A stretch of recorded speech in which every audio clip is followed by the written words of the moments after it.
Hello, my name is Jasper. I'm 20 years old living in a small coastal town in Southern California. I work as a road construction laborer, a job I stumbled into 3 months ago after high school didn't lead anywhere else. It's not glamorous hauling asphalt, dodging traffic cones, sweating under the sun, but it pays for my tiny rented room near the beach. My life is simple night shifts, instant noodles, a secondhand mattress, and a beat up pickup truck that rattles like it's got a personal grudge. I don't have big dreams or a girlfriend. Never thought much about either. I figured I'd keep my head down, stack some cash, and maybe one day I'd sort out what I'm supposed to do. I never expected my life to change. It was a summer pre-dawn, the kind where the air's still cool, but it'll burn by noon. The construction site was quiet, just me and a couple other guys wrapping up a night shift. We'd been tearing up concrete to fix underground pipes, and the street was a mess of dirt piles and caution tape. The work lights cast a tired yellow glow, making everything look half dead. I was stacking tools in the back of a truck, my hands gritty with dust, when I noticed something odd. A black sedan parked on the shoulder, right where the no parking signs were posted. Its driver's door was cracked open just enough to look wrong. I squinted, thinking maybe it was abandoned. The other guys were already heading to their cars, so I walked over alone, my boots crunching on loose gravel. The closer I got, the worse it felt. The engine was off, but the interior light was on, and I could see someone slumped over the steering wheel. My stomach twisted. I tapped the window. No response. I opened the door, and there she was, a woman motionless, her head tilted against the wheel. Blood trickled from her temple, dark and sticky, matting her hair. She wasn't moving. Hey, can you hear me? I called, my voice louder than I meant. Nothing. I reached in, shook her shoulder gently. Her skin was cold, too cold. Panic hit me like a punch. I fumbled for my flashlight, shining it on her face. She was older than me, maybe late 30s, with sharp cheekbones and a beauty that didn't need makeup. But her face was pale, almost gray, like she'd been running from something for too long. I checked her pulse, faint but there. She was alive, barely. I was about to call 911 when I heard it, the roar of an engine, fast and angry, coming from the highway. Headlights flashed in the distance, swerving like someone was searching. My gut screamed at me to move. I don't know why. Maybe it was the way the car was hidden, or the blood, or the fact that nobody parks on a closed road at 4 a.m. But I felt like whoever was coming wasn't here to help. I looked at her, then back at the approaching lights. I had seconds to decide. I didn't think. I just acted. She was heavier than she looked, but I slid my arms under her and lifted her out of the car. Her head lolled against my shoulder, and I nearly tripped, carrying her across the site. There was an empty worker's trailer nearby, a tin box we used for brakes. I kicked the door open and laid her on a bench inside, my breath ragged. The trailer smelled of stale coffee and motor oil. I shut the door, locked it, and flicked on my flashlight again. Up close, she looked even more worn. Her clothes, a dark blouse and jeans, were creased like she'd been in them for days. I checked her pockets, hoping for an ID. Nothing but a dead cell phone with the battery removed and a torn scrap of paper. I unfolded it, my hands shaking. Scrawled in smudged ink were the words, "Don't trust anyone." My heart pounded. What the hell had I gotten into? The engine noise faded, and the headlights didn't come closer. Maybe they hadn't seen us. I looked at her, still unconscious, her chest rising and falling weakly. I couldn't leave her here, not in a trailer, not with blood on her face. I grabbed my jacket from the corner and draped it over her, tucking it around her shoulders. It was ratty, stained with asphalt, but it was all I had. I cleaned her wound with a damp rag, wincing at how deep the cut looked. She needed a hospital, but that note, that car, it all screamed danger. I didn't know who she was, but I wasn't going to let her die alone. My room was a 10-minute drive away. It was a stupid idea, but I couldn't think of anything else. I carried her back to my truck, laid her across the back seat, and drove as fast as the speed limit allowed. The town was asleep, the streets empty except for a stray cat darting across the road. At my place, I parked in the alley and carried her inside, praying my landlord wouldn't wake up. My room was a mess, laundry on the floor, dishes in the sink, but the bed was clean. I set her down, pulled the blanket over her, and stood there, catching my breath. Around 3 a.m., her eyes fluttered open. She bolted upright, gasping, her hands clutching the blanket. "What did you do to me?" she demanded, her voice sharp despite the tremble. I stepped back, hands raised. "You were passed out at the site. Someone was looking for you. I didn't want you to die out there." She stared at me, her eyes wild with fear and suspicion like a cornered animal. Then, so quiet I barely heard it, she whispered, "Eleanor." That was all she said. I didn't push. I didn't know what I'd started, but I knew my life wasn't simple anymore. The morning after I brought Eleanor to my room, I woke to the sound of seagulls and the faint creak of my floorboards. Sunlight leaked through the cheap blinds, casting stripes across the bed where she lay. She was still asleep, her face less pale but still drawn, like someone who hadn't rested in months. My jacket was bunched around her shoulders and the blanket had slipped to the floor. I watched her for a moment, my mind racing with questions I didn't dare ask. Who was she running from? What did that note mean? I pushed the thoughts down and got up quietly, careful not to wake her. I had a day shift at the construction site, but I couldn't leave her alone without knowing she'd be okay. I scrawled a note on a napkin back by 6, food in the fridge, stay inside, and left it on the table. My room wasn't much a single bed, a wobbly chair, a sink full of dishes, and a mini fridge that hummed too loud. I grabbed a loaf of bread and a jar of peanut butter from the corner store on my way to work, leaving them next to the note. It wasn't much, but it was all I could afford. The site was the same mess of dirt and noise, but I was distracted checking my phone every hour in case she called. She didn't. I kept replaying the night before her blood, that car in the distance, the way she'd whispered her name like it was a secret she didn't want to share. By the time my shift ended, I was exhausted, my hands raw from hauling asphalt. I drove home half expecting her to be gone. She wasn't. Eleanor was sitting on my bed, knees pulled to her chest, staring at the wall. The bread and peanut butter were untouched. She looked up when I walked in, her eyes sharp but weary, like she was sizing me up. "You didn't call the cops?" she said, not a question. I shook my head. Didn't seem like a good idea. She nodded just once and went quiet again. I didn't push. I made 2 sandwiches, set one in front of her, and ate mine standing by the sink. She picked at hers, taking small bites, and we sat in silence that felt heavier than it should. That became our routine for the next few days. I'd work, come home with cheap food, canned soup, apples, whatever was on sale, and we'd eat without saying much. She stayed inside, jumping at every car that passed the alley. I noticed things about her, the way she folded my jacket with precision, how she'd rinse her plate even when she barely ate, the faint lines around her eyes that spoke of years I couldn't imagine. She didn't belong in my world of greasy tools and unpaid bills, but she was here and I didn't know why I cared so much. One night I came home late, my hands cracked and stinging from a day mixing concrete. Eleanor was awake, sitting cross-legged on the floor, staring at the calluses on my palms as I dropped my keys. "Those look painful," she said, her voice softer than usual. I shrugged. "Part of the job." She reached out, hesitated, then touched my hand, tracing a scar from a hot tar spill. "You don't have to do this," she said. "Hide me. You could get hurt." I looked at her, really looked, and saw fear, not for herself, but for me. "When I found you," I said, "you were half dead. Whatever's chasing you, I'm not letting it finish the job." She pulled her hand back, her eyes glassy. Then, like a dam breaking, she started talking. Her name was Eleanor, 39, once a chief financial officer for a big corporation in Los Angeles. She'd had a corner office, a husband named Vincent, a life most people would kill for, but it was rotten underneath. She'd found records, millions in dirty money funneled through fake accounts. When she confronted Vincent, a major shareholder, he didn't beg or explain. He arranged a car accident to silence her. She survived barely and had been running ever since, living off cash, dodging motels until she collapsed at my sight. "They're still looking," she whispered, "and they won't stop." I sat there stunned. Vincent wasn't just a bad husband. He was connected, powerful, with men who'd kill without blinking. Hiding her wasn't just risky, it was like painting a target on my back. I should have been scared.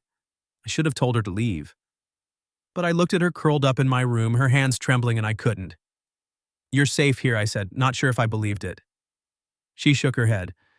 "No one's safe with me. I didn't sleep that night. I sat by the window watching the street, half expecting headlights to pull up." The next day, I bought a new lock for the door and gave her my old burner phone just in case. She didn't thank me, but she took at her fingers, brushing mine for a second longer than necessary. I went to work, my head spinning. I was a nobody, a kid with nothing but a toolbox and a truck. Why was I doing this?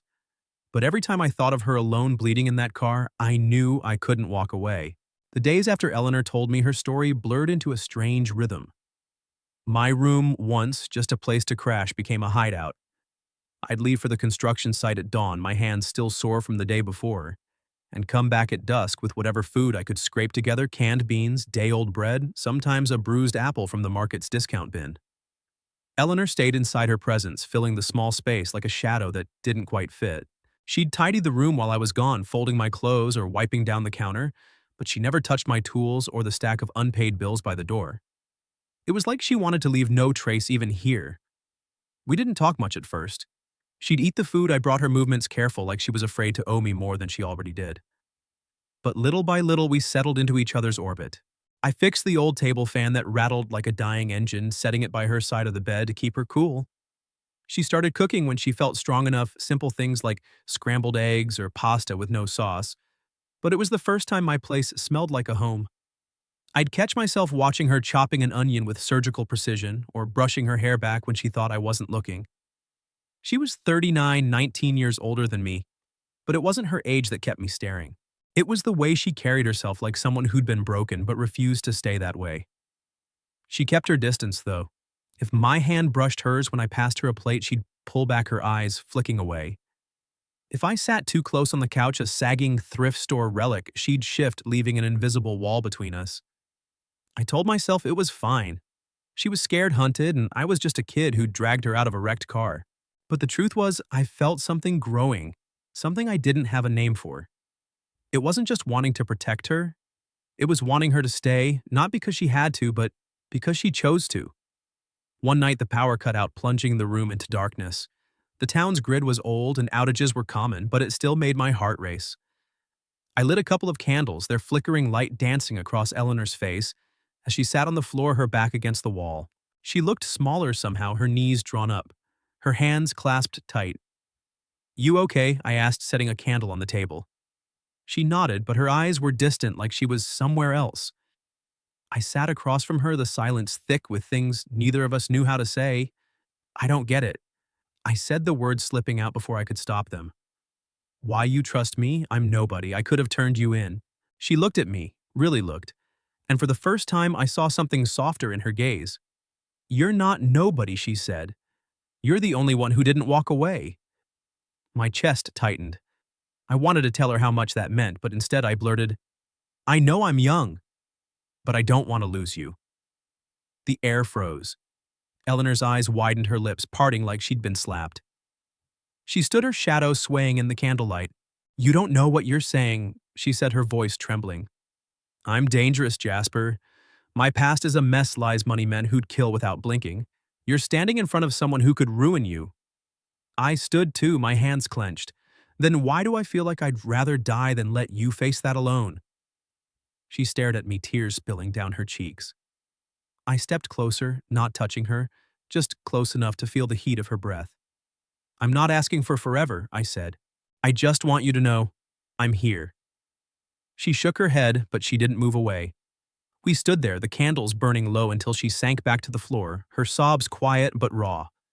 I sat beside her, not saying another word, letting the silence hold us both. The next morning, I woke to an empty bed. My heart stopped. I checked the room, her shoes were gone, her bag missing. On the table was a folded piece of paper, her handwriting neat but hurried. "Don't look for me. You have your whole life ahead." My knees buckled.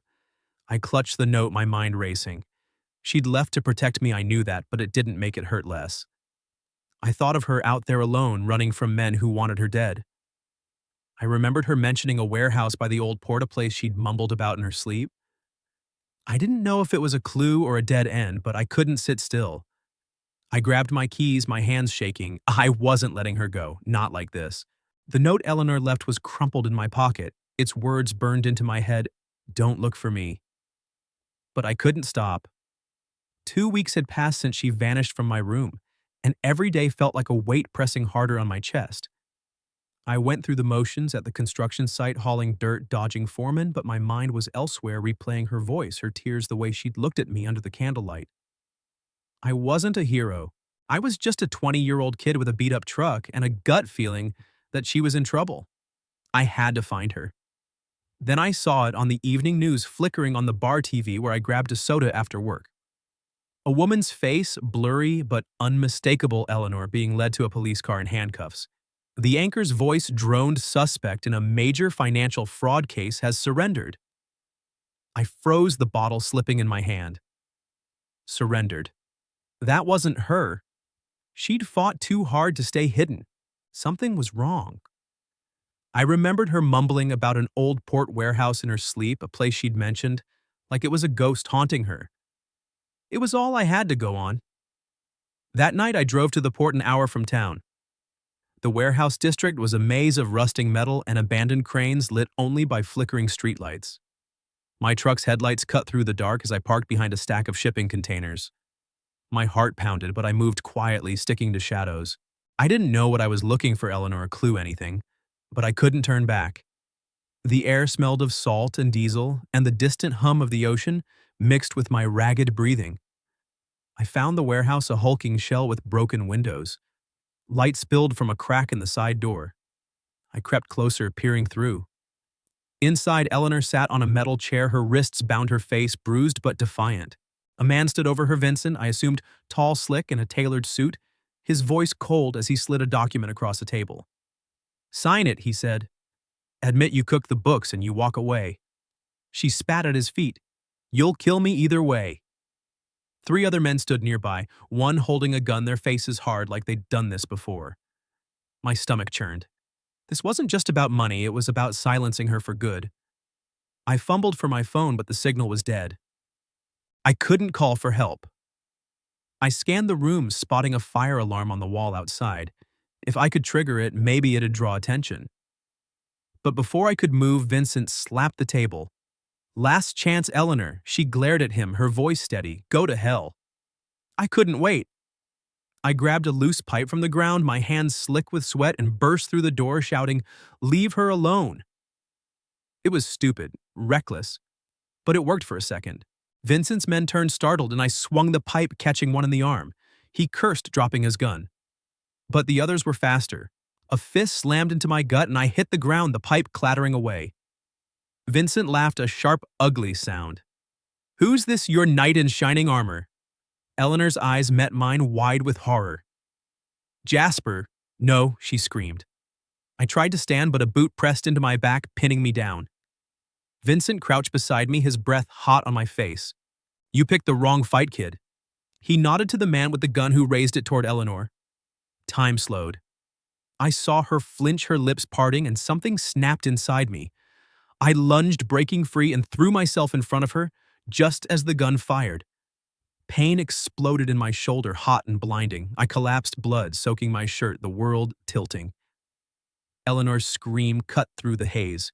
She broke free of her ropes. Later I'd learned she'd been loosening them for hours, and dropped to her knees beside me, her hands pressing against my wound. "Stay with me, Jasper," she sobbed, her voice raw. I tried to speak, but my vision blurred. Then chaos sirens wailed, red and blue lights flooded the warehouse. Cops stormed in, shouting, guns drawn. Vincent and his men froze, caught off guard. Eleanor clung to me, her tears falling on my face, whispering my name like a prayer. I learned later that she'd sent an anonymous tip from a burner phone days before tipping off the feds about Vincent's operation. She'd planned to draw him out, knowing he'd come for her if she surfaced. It was why she'd left me to keep me safe, to end it alone. But I'd ruined her plan, and now I was bleeding out on a concrete floor. As the cops cuffed Vincent, I felt her hands on my face, her voice fading. "You idiot," she choked. "Why did you come?" I managed a weak smile. "Couldn't let you go." The world went dark. I didn't know if I'd wake up, but in that moment, I didn't care. I'd found her. I'd fought for her. And even if it cost me everything, it was worth it. I woke to the beep of machines and the sharp sting of antiseptic in my nose. My shoulder throbbed under a thick bandage, and my body felt like it had been run over by a truck. I was in a hospital room, the kind with pale walls and a window that framed a gray California sky. For a moment, I thought I'd dreamed it, all the warehouse, the gunshot, Eleanor's screams. Then I turned my head and saw her. She was slumped in a chair beside my bed, her hair falling across her face, her hand wrapped around mine even in sleep. Her fingers were cold, but her grip was steady, like she was afraid I'd slip away. I squeezed her hand weakly.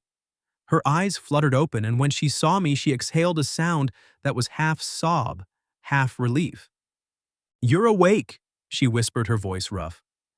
She looked older than I remembered, the lines around her eyes deeper, but her gaze was fierce, like she'd been fighting some invisible battle while I was out. "How long?" I croaked, my throat dry. "3 days," she said. "You lost a lot of blood. They didn't know if—" She stopped swallowing hard, and I knew what she couldn't say. She filled in the gaps. Vincent was in custody facing charges that would keep him locked up for life. The feds had unraveled his money laundering scheme thanks to the evidence Eleanor had sent before the warehouse showdown. She'd been cleared, her name restored, her old life money status within reach again. But she hadn't left my side. "I could go back," she said, her eyes locked on mine. "The office, the suits, the life I had. But I don't want it. I want that cramped room of yours where someone risked everything for me." I didn't know what to say. My mind was foggy, but her words cut through. I'd never thought beyond saving her, never imagined a future where we could just be. "You don't have to stay," I said, my voice barely above a whisper. "You're free now." She shook her head, a tear slipping down her cheek. "Free doesn't mean anything if I'm alone." I got out of the hospital 2 weeks later, my arm in a sling, my steps slow. Eleanor drove me to a new place, a small apartment overlooking the ocean paid for with her savings. She'd insisted not as charity, but as a choice. I quit the construction job. The thought of asphalt and jackhammers made my shoulder ache. With her help, I enrolled in an auto mechanics program, something I'd always wanted but never had the cash for. Eleanor started a quiet foundation funneling money to low-income workers, her name nowhere on the paperwork. We were building something new, not just for us, but for others who'd been invisible like I once was. One afternoon, we sat on the apartment's balcony, the sea breeze cool against my skin. The sun was setting, painting the waves gold. Eleanor leaned against the railing, her hair loose, her face softer than I'd ever seen. "Do you regret it?" she asked, her voice steady but searching. "Loving someone older? Someone who brought all that darkness into your life?" I thought about it, really thought. The blood, the fear, the nights. I'd stayed awake watching the street. Then I looked at her, the woman who'd made my small world feel infinite. "If I hadn't found you," I said, "I'd still be laying asphalt living for nothing. You gave me a reason to dream." She turned, her eyes glistening, and rested her head on my shoulder. I felt her tears soak through my shirt, but I didn't move. We stayed like that, the ocean humming below the weight of our scars, settling into something we could carry together. We didn't get married. We didn't need a ring or a ceremony to prove what we had. Our home was enough, a small space filled with secondhand furniture, her books, my tools. We'd survived a storm most people wouldn't understand, and we chose each other every day, not because it was easy, but because it was real. The wounds hadn't vanished, hers from betrayal, mine from a bullet, but they didn't hurt anymore. They were just part of the map that led us here.